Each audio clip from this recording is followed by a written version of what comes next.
Welcome back to Range Anxiety TV. We're on our 4x4 roll at the moment. And what is better if you're into towing, going bush, spending money on diesel, than an LC200, Australia's favourite king of the road?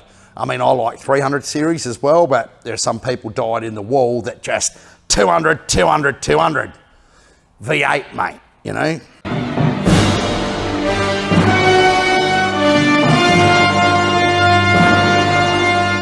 I'm old enough to remember when these things went from 6-cylinder to V8 in the from the 100 series onwards. And yeah, there was a big uproar then. V8's going to be no good. And now there's a big uproar on the next generation of owners going, V6 is going to be no good. Either way, you just got to remember one thing, Land Cruisers are good. Now this engine in particular is a 4.5 litre V8. It's a 1VD. Sounds a bit more, and this is for my listener Rebecca that doesn't like the dad jokes. Sounds like some sort of STD, doesn't it, a 1VD? And it could be because these things go like the clappers. Get it? Right. Even more so when they're tuned, and that's what we're doing today. So this is a really nice example. It's a 20 model. We put it on the dyno, we run it stock, we read it, we ID it, we adjust the file, put it back in, tune it. You know, just like we do any other car or diesel. Now, difference is these things have got a really flary transmission on the dyno. They tend to stall up harder than anything else. A lot of it's due to the torque, the weight, the way the converter's set from the factory, right? But we have a little trick up our sleeve. Before we dynoed them, we flashed the transmission control unit with a non-kickdown lock-up mat for fourth gear, so that we don't get all of that flaring that normally ruins the shape of the dyno curves on these things. So we lock the transmission up in fourth, and we actually get to do or read a proper result out of the 1VD. So with that in mind, we're going to get onto this. We'll give it a run, we'll give it a tune up. Obviously when we're finished tuning it, we put our revised transmission shifting program in it. That's for towing. Drops them into 6th gear earlier, so you don't have to do 120, but I think this model does that anyway, the later ones.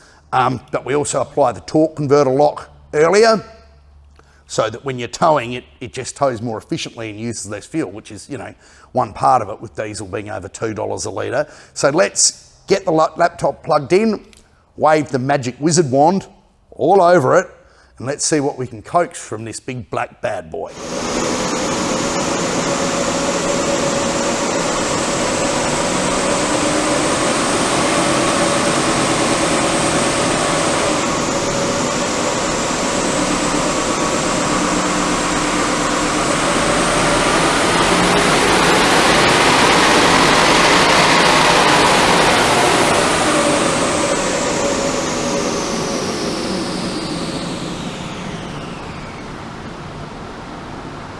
Now, Japanese diesels, as a rule, particularly the big V motors, tend to differ quite a lot from their European cousins. European diesels, as a rule, are generally more revvy than these things. They make less torque down low and more power up high. They respond a bit more like a petrol motor when you look at them. You know, the Porsche V6s, like a Porsche V6 Cayenne, 3 litre will make nearly as much peak power as this thing, or more in some instances, but obviously nowhere near the torque. It's a different sort of design methodology they use when they're setting them up with turbocharger sizing, border-straight ratios, all of those really boring things that make motors so interesting if you're into motors and not batteries. I'm into batteries. However, this one here runs stock with the lockup program in it, 143 kilowatts at a leisurely 3,047 RPM. This is actually measured directly off the vehicle, so that RPM is extremely accurate. And then it goes sort of flat from 2,900 through to 3.5. It's a pretty cool thing.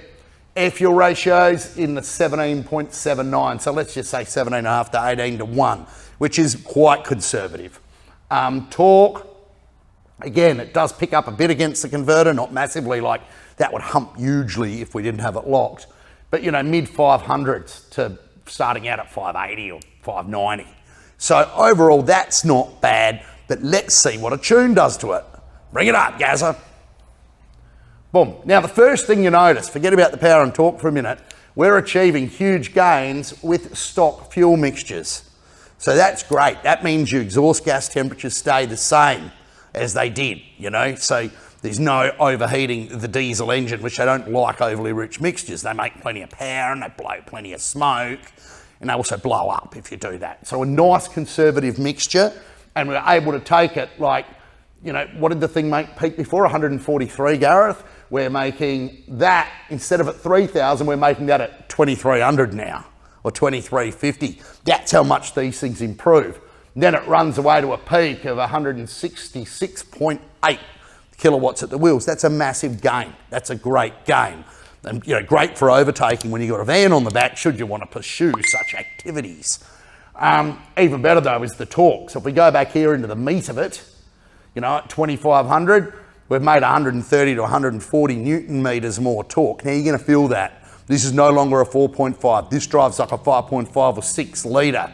But it will do so, because it's so much more efficient now, it'll do so using quite a bit less fuel. These things are, LC200s are known for getting a bit on the tooth, a bit thirsty, you know, needing a bit of a drink when they're towing. I've heard numbers up in the mid 25 litres per 100 pulling 3.5 tonne, you know, so this should bring that down a few litres per 100 and keep everything nice and safe and sensible still. King of the road, of course it is till a Cybertruck comes out. I mean, hang on, that's never coming here anyway. Thanks, Alona. Had to drop in a Tesla reference.